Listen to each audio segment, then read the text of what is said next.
अधिक मास में नैमिषारण्य से शुरू हुई 84 कोसी परिक्रमा आज विश्रिक दधिच कुंड तीर्थ पर पहुंची है। अभी जिनके संचालन में ये 84 कोसी परिक्रमा हो रही है, जो महाराज जी चित्रकूट से आए हुए हैं, जिनके निर्देशन पर तकरीबन 500-600 परिक्रमार्थी परिक्रमा कर रहा है। 84 कोसी परिक्रमा करते करते आज मिश्रिक तीर्थ पहुंची है। हालांकि जो यहाँ का 84 कोसी परिक्रमा है वो मिश्रिक नैमिषारण्य के नाम से विख्यात है, लेकिन अधिक मास में इस बार पहली बार जो परिक्रमा शुरू हुई है वो महाराज जी के निर्देशन में शुरू हुई है और आज वही परिक्रमा मिश्रिक अपने पड़ाव पर पहुंची है। तो महाराज जी यहाँ जो दर्शक है उनके मन में एक विचार है, जैसे कि 84 कोसी परिक्रमा जो मिश्रिक नैमिषारण्य की होती थी वो मिश्रिक में रुक करके यहाँ पर पंचकोसी परिक्रमा 5 दिवस होती थी। अब यहाँ पर जो हमारे दर्शक है उनके मन में एक विचार आ रहा है कि इस बार भी ये जो अधिक मास में आपके द्वारा परिक्रमा शुरू की गई है, क्या ये परिक्रमा मिश्रिक में रुक करके 5 दिन की जाएगी या फिर आगे की क्या इसकी व्यवस्था है? आज मैं नैमिष क्षेत्र में सभी जितने भी 84 कोस परिक्रमा के अंतर्गत रहते हैं या कोई भी है उनको सबको मैं नमन करता हूँ। आज ये देव स्वरूप में यहाँ स्थित हैं और स्थित होने के साथ साथ में जो आज हम ये सुगम पूर्वक और उदारता पूर्वक इस क्षेत्र में हमने आकर के और परिक्रमा लगाई, किसी ने हमको किसी तरह का कोई विरोध नहीं किया और आराम से हमारी परिक्रमा लग गई। आज इस दधीच कुंड के पास में जो रैन बसेरा है यहाँ पर रुके हुए हैं, थोड़ी जगह की संकीर्णता है और फिर भी हम आज यहाँ रुके हैं। आप सब लोगों की कृपा से जितने भी तीर्थवासी हैं, जितने भी 84 कोस में बसने वाले हैं, इन सभी देवी देवताओं, मनुष्यों और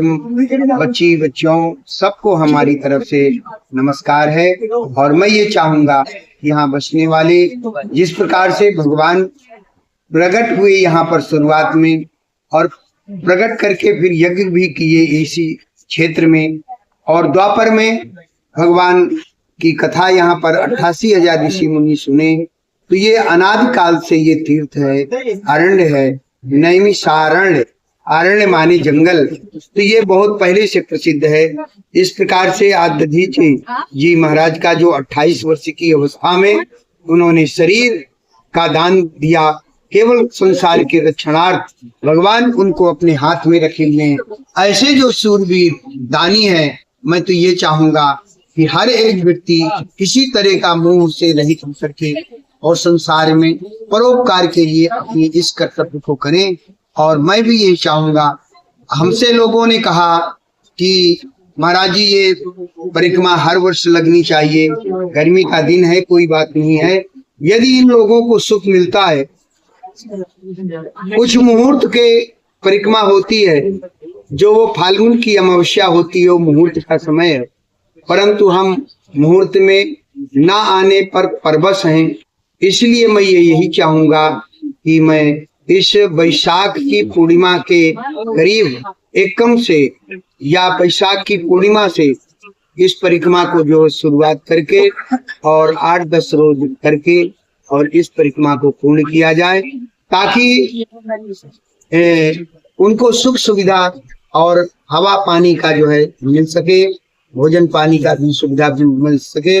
और महाराज जी जो दर्शक है वो ये जानना चाहते हैं कि मिश्रिक में 5 दिन उत्तर के पंचकोसी परिक्रमा होती है, क्या इस बार जो आपके द्वारा परिक्रमा ये की जा रही है, क्या इसमें ऐसा कुछ है 5 दिन रुक करके यहाँ पर कोई परिक्रमा की जाएगी? हाँ जी, समय अभाव के कारण हम इसकी परिक्रमा आज सुबह किए,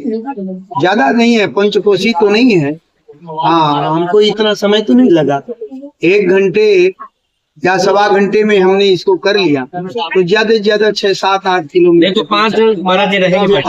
5 दिन रहने का समय नहीं है। मैं क्षमा चाहूंगा, तीर्थ से क्षमा चाहूंगा और दधीच जी से क्षमा चाहूंगा आज, और पहले भी, और इतना समय व्यस्तता के कारण केवल 1 दिन रुकेंगे और उसको परिक्रमा पूरी करके। अच्छा, परिक्रमा का समापन हमने तो, हमारा एक उद्देश्य था कि जहाँ से, जिस क्षेत्र से, जिस जगह से झंडा उठाते हैं हनुमान जी का, वहीं पर इसको विश्राम किया जाए। परंतु यहाँ का कुछ नियम ऐसे है कि नैमिष की परिक्रमा लगाने के बाद में आपके रुद्रा का दर्शन करते हुए और केदारनाथ बद्रीनाथ का दर्शन करते हुए और चित्रकूट का दर्शन करते हुए यहाँ पर इसकी परिक्रमा पूरी होती है। आज उन्होंने सुनाया कि ये जो भी परिक्रमा लगाई जाती है ये दधीच जी के उपलक्ष्य में लगाई जाती है और इसलिए यहाँ पर 5 परिक्रमा लगती है। 5 परिक्रमा का मतलब है कि 10 रोज में 10 इंद्रियों को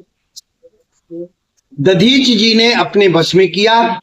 और केदारनाथ आदि जहां जहां भी पड़ाव हैं, इसलिए पड़ाव का महात्मा है। हम सब लोग यही भी चाहें कि जो हमारे मन में तमाम प्रकार के विकारों का जो है साम्राज्य बसा हुआ है वो एक एक पड़ाव में रुक करके प्रार्थना करें कि जो भी हमारी शारीरिक अव्यवस्थाएं हैं वो शांत होकर के और दधीच जी 5 दिन में अपने गऊ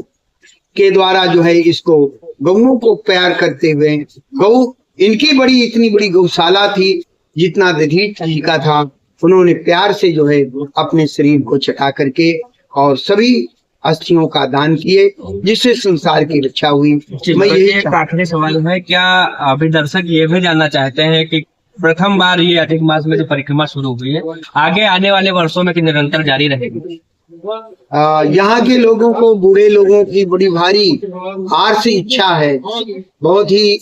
करुण स्वर से उन्होंने कहा कि हर वर्ष हुए। हमने उन्हें अपनी विडंबना बताई कि चित्रकूट धाम 84 कोस की परिक्रमा उस समय लगती है और उस समय संरक्षण अपना ही रहता है तो उस समय तो नहीं हो सकती है। तो जेठ मास में गर्मी में जो शुरुआत का जेठ होगा प्रथम पक्ष, क्योंकि हर वर्ष जो है अधिक मास नहीं हो सकता है। यदि कभी अधिक मास जेठ में पड़ेगा तो उस समय 15 दिन के बाद में फिर शुरू करेंगे। बाकी निरंतर जारी रहेगी प्रत्येक वर्ष जेठ महीने आपके द्वारा। तो बिल्कुल आपने सुना कि जिस तरीके से महाराज जी ने बताया कि आज कुछ समय का अभाव है जिसके चलते मिश्रिक में 5 दिन परिक्रमा रुक करके नहीं हो पाएगी, लेकिन आज यहाँ की परिक्रमा महाराज जी के द्वारा की गई है और परिक्रमा का जो समापन है वो कल नैमिषारण्य से हो जाएगा। और आने वाले समय में प्रत्येक वर्ष महाराज जी का कहना है कि ज्येष्ठ माह में हर वर्ष इसी तरह से परिक्रमा इनके द्वारा आयोजित की जाएगी और उस बीच में अगर कहीं पे अधिक मास पड़ रहा है तो उसमें भी विशेष रूप से जैसे इस बार आयोजित होगी, लेकिन लगातार जेठ माह में महाराज जी के द्वारा परिक्रमा का जो है संचालन किया जाएगा और इनके निर्देश में 84 कोसी परिक्रमा निरंतर प्रत्येक बार चलती रहेगी।